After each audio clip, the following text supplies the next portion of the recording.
ناظرین welcome back. ویسے بالو یہ کہتے ہیں جی میوزیکل چیئر کا کھیل جاری ہے، کبھی سیاسی جماعتیں جمہوری جماعتیں آ جاتی ہیں اور کبھی غیر جمہوری حکمران، یہ سلسلہ چل رہا ہے، لہٰذا اب دوبارہ لوگوں نے کسی اور طرف دیکھنا شروع کر دیا کہ سیاستدانوں نے انہیں مایوس کیا ہے۔ کہتے ہیں نا کہ چہرے بدل بدل کے مجھے مل رہے ہیں وہی لوگ، نہ جانے اتنا ظلم کیوں میری بے کسی کے ساتھ۔ آپ یہ کہنا چاہتے ہیں نا، دیکھیے میں نے تو آپ کو پہلے عرض کیا کہ بنیادی مسئلہ جو پاکستان میں طے کرنے والا ہے، اگر کوئی مجھ سے پوچھے کہ ایک بتاؤ تو میں بتاؤں گا کہ حق میں حکمرانی کس کو ہے، یہ بات طے کرنے والی رائٹ ٹو رول کس کا ہے۔ دنیا میں کئی نقطہ نظر رہے ہیں، سب سے پہلے نقطہ نظر یہ تھا ڈیوائن رائٹ کا، کہ بادشاہ آ جاتے تھے، خلیفہ آ جاتے تھے، ذیل اللہ آ جاتے تھے، کہتے تھے میرے پاس اللہ کا حکم ہے اور میں نے حکمرانی کرنی ہے۔ اس کو انگلش لا میں ہسٹری میں ڈیوائن رائٹس کہتے ہیں کہ اللہ کا حکم ہے۔ ہمارے خلیفہ تھے اور وہ کہتے تھے ذل اللہ فی الارض، ہم اللہ کا شیڈو ہیں زمین میں، لہذا آپ کی ضرورت نہیں ہے ظہیر صاحب میرے اوپر بات رکھ کر۔ یہ نقطہ نظر دنیا نے مسترد کر دیا، مذہب نے بھی نہیں مانا، اسلام نے نہیں مانا، عیسائیت نے نہیں مانا، یہودیت نے نہیں مانا، اور بڑے مذاہب نے بھی کی، ہندوازم نے اس کو نہیں مانا، بدھزم نے نہیں مانا، تاریخ انسانی نے بھی نہیں مانا۔ پلیٹو سے لے کر افلاطون سے لے کر آج تک جو ہے آپ اور میں عام کارکن بھی یہی کہتے ہیں کہ بھائی ہم تو کسی کو، اللہ نے ہمیں آ کے تھوڑی کہا ہے کہ آپ کا حکمران ہے، خود بدماشی کرتے ہیں، اللہ کے نام پہ ڈال دیتے ہیں یہ، لہٰذا یہ تھیوری تو ہم مانتے نہیں۔ دوسری تھیوری کیا ہے، جس کے پاس ڈنڈا ہو آ کے قبضہ کر کے بیٹھ جائے، یہ لوگوں نے کیا، یہ مسولینی نے کیا، یہ ہٹلر نے کیا، یہ مسلمان خلفاء نے کیا، ٹھیک ہے نا، یہی چنگیز خان نے کیا، یہی فوج کرے گی، یہی سول سروس کرے گی، یہ وغیرہ، ہم طاقت جس کے پاس ہے وہ قبضہ کر دیں۔ طاقت ہے نا فوج کے پاس، بیوروکریسی کے پاس، وڈیرے کے پاس، جاگیردار کے پاس، فیوڈل کی طاقت ہی ہوتی ہے نا۔ بھائی یہ بھی عقل میں نہیں آتی بات کہ جس کے پاس ڈنڈا وہ قبضہ کر لے۔ ڈنڈے کے علاوہ بھی نظام چلنا چاہیے کہ نہیں چلنا چاہیے، لہذا یہ تھوڑی بھی دنیا نے مسترد کر دی۔ عقل نہیں ماننا، اس کو ضمیر نہیں ماننا، اور انسانی تاریخ نے بتایا کہ جہاں جہاں ڈنڈا چلا ہے تباہی پھیلی ہے۔ تیسرا جو ہے کہ عوام کا حق حکمرانی ہے، عوام جو چاہے فیصلے کریں، یہی قرآن نے کہا ہے کہ وَأَمْرُهُمْ شُورَىٰ بَيْنَهُمْ، کہ مسلمانوں کے معاملات مشورے سے طے ہوتے ہیں۔ یہ جمہوریت کہتی ہے کہ لوگوں سے پوچھ لو۔ ہم یہ کہتے ہیں، میں یہ کہتا ہوں کہ رائٹ ٹو رول جو ہے، حکمرانی کا حق عوام کو ہے۔ جب تک یہ طے آپ نہیں کرتے کہ عوام ہی نے حکمرانی کرنی ہے، یہ معاملہ ویسے والوں یہ کہتے ہیں جب تک سیاسی جماعتیں عوام کو اس میں شامل نہیں کریں گے، اپنے اقتدار میں، اپنے نظام میں، اپنی نمائندگی میں، اس وقت تک لوگ بھی ان کے ساتھ نہیں چلیں گے، اس وقت تک لوگ بھی ان کے لیے سڑکوں پر نہیں آئیں گے۔ بھائی میں آپ کو بتاؤں کہ افضل تو ہم یہ چاہتے ہیں کہ جیسی بھی غلط صحیح ہے الیکٹڈ حکومت، ہمارے اوپر حرف آتا ہے کہ یہ آپ اس گورنمنٹ میں اتنی خرابی ہیں، آپ نظام نہیں گراتے، ہم آگے سے کی کہتے ہیں کہ بھائی جیسا بھی ہے فوج سے بہتر ہے، چلنے دیں اس کو۔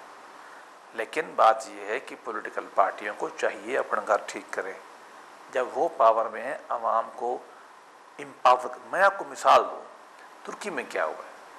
ترکی میں فوج نے سیکولر لائن بنایا، ڈنڈے کے زور پہ بیٹھے، پولیٹیکل گورنمنٹ پہلے بنائی نہیں 30-40 سال، جب بننی شروع ہوئی تو وہ گورنمنٹ کو ہٹا دیتے تھے۔ 69 میں 68 میں انہوں نے عدنان مندریس تھا پرائم منسٹر، اس کو پھانسی لگا دی جیسا یہاں بھٹو کو لگی ہے۔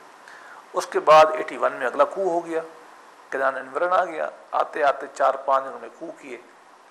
اس کے بعد جو موجودہ لیڈرشپ ہے، اس کو دیکھو انہوں نے کیا کام کیا۔ انہوں نے اپنی مذہبی پارٹی بنائی، نجم الدین اربکان اس کے ہیڈ تھے، گورنمنٹ الیکشن جیت کے آئے، فوج نے ہٹا دیا، وہ چپ کر گئے، انہوں نے پابندی لگا دی پارٹی پہ، نئی پارٹی بنا لی، نئے نام سے بوڑھوں کو الگ کر دیا، نئے چہرے آ گئے، طیب ارتگان آ گیا، عبداللہ گل آ گیا۔ سب سے پہلے انہوں نے لوکل گورنمنٹ الیکشن لڑا، لوکل گورنمنٹ کے الیکشن میں کامیاب کرنے کے بعد 4 سال انہوں نے عوام کو دکھایا کہ ہم تمہارے ہیں، تم ہمارے ہو، یہ تمہاری خدمت ہے۔ 4 سال کے بعد قومی الیکشن کا الیکشن ہوا، یہ جیتے، قوم نے ان کو ووٹ دے دیا کہ بھائی یہ تو اچھے لوگ ہیں، کام کر کے دکھایا۔ 4 سال بعد الیکشن ہوئے تو انہوں نے ترکی کو، اکانومی کو یہاں سے یہاں کھڑا کر دیا، سکول بہتر کر دیے، روڈ بہتر کر دی، صفائی اتنی شاندار ہے استنبول میں، انقرہ میں نے دیکھا ہے، معلوم ہوتا ہے پیرس سے بھی اچھی ہے، ان کی یونیورسٹیاں ان سے بھی اچھی ہیں۔ دوبارہ الیکشن ہوا، الیکشن کے بعد 4 سال کے لیے پھر گورنمنٹ بن گئی، پھر انہوں نے قوم کو کھڑا کر دیا، 7 گنا انہوں نے اپنی اکانومی کر دی، 7 گنا۔ یہ بہت بڑی بات ہوتی ہے ٹریڈ انہوں نے کر دی، دنیا میں چھانے لگ گیا، فورن پالیسی میں اثر پڑ گیا، امریکہ کو آنکھیں دکھانا شروع کر دی۔ 8 سال 2 ٹرم پوری ہوگی، پھر الیکشن ہوا، پھر وہ جیت گئے۔ جیتنے کے بعد انہوں نے فوج کو پکڑنا شروع کر دیا۔ تیسری دفعہ جیت کے بعد انہوں نے ٹرائل کیا، 200 جرنیلوں نے پکڑے ہوئے ہیں سابقہ موجودہ، اور اس کے احتجاج میں تینوں جو آرمی چیف ہیں دے resign, air force chief resign, navy, انہوں نے کہا جاؤ ہم نئے لے آئیں گے۔ کیوں؟ ان کو پتہ ہے نئے الیکشن میں جو اتنے میرٹ کے اوپر عوام نے ہمیں واپس بھیجا ہے، اب فوج کو نہیں کر سکتی۔ پر صاحب ترکی سے ہمارے سیاستدان کیوں نہیں سیکھتے؟ کیا آپ نہیں سمجھتے کہ ترکی سے سیکھنے کے لیے ہمارے پاس بہت کچھ ہے؟ ترکی کی جو سیاست ہے، ترکی کی اس وقت جو حکمران جماعت اقتدار میں موجود ہے، اس سے ہم بہت کچھ سیکھ سکتے ہیں۔ ہمارے پولیٹیکل لیڈرشپ کو چاہیے کہ اکنامک پولیٹیکل ڈیولپمنٹ کریں، لوگ آپ کے ساتھ ہوں، اور غیر جمہوری طاقتوں کو پتہ ہو کہ اگر اب ہم آئیں گے تو لوگ ہمیں نہیں بیٹھنے دیں گے۔ ترکی میں کوئی آ کے دیکھے، اب یہ وہ ملک ہے جس کے آئین میں فوج کا رول ہے، جس کی فوج لوگوں کو پھانسیاں دیتی رہی ہے، آ کے دیکھیں۔ مذہب والے کہتے ہیں دیکھیں جی ان کا موجودہ کلاس کا کوئی تعلق نہیں ہے عوام سے، چارٹر تیار آئے گا اس میں بیٹھ کے چلے جائیں گے، وہ کہیں گے عوام جائیں جہنم میں، ان کا اس سے کوئی تعلق یہ نہیں۔ وہی ایک ہی بات ہے نا کہ کیا عوام کو حق حکمرانی کا ہے یا کسی طبقے کو ہے؟ میں تو یہ کہتا ہوں نا کہ اصل یہ معاملہ طے ہونا چاہیے کہ حکمرانی عوام کے پاس ہے، فوج کے پاس نہیں ہے، بیوروکریسی کے پاس نہیں ہے، میڈیا کے پاس نہیں ہے، عوام کے پاس ہے۔ عوام کے پاس کیسے ہے؟ پولیٹیکل پارٹیوں میں عوام کی سے بڑھے، الیکشن میں عوام کی سے بڑھے، ڈیسیژن میکنگ میں عوام کی سے پڑے، رائٹ ٹو نو، جو عوام چیز چاہیں ان کو اس کو بتایا جائے، اور یہ جگیرداریاں، یہ وڈیرے، یہ خاندان حکومتیں، ہم سمجھتے ہیں کہ موجودہ جو عوامی قیادت ہے، جو اس وقت کہتے ہیں کہ ہم عوامی قیادت ہے، وہ عوام کی سے بڑھائے گی اس نظام میں؟ میں تو رائے بڑی مختلف ہے۔ میں اس کو پاکستان پیپل پارٹی نمبر 3 کہتا ہوں۔ بڑے بھٹو صاحب، اس کے ساتھی ایک پارٹی تھی، ایک منشور تھا۔ محترمہ بینظیر بھٹو، اس کے ساتھی اس کا منشور ایک پیپل پارٹی نمبر 2 تھی، اب پیپل پارٹی نمبر 3 ہے۔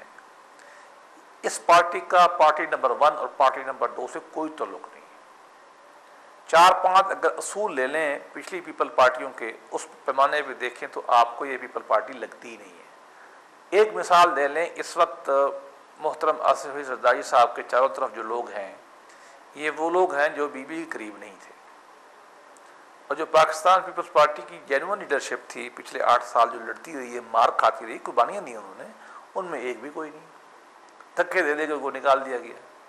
محترمہ عوام کے ساتھ جاتی تھی، ملتی تھی، صدر پاکستان تو اپنے بنکر سے نہیں نکلتے۔ محترمہ کو لوگوں نے کہا بھی آپ نہ جائیں پنڈی میں تو جاؤں گی۔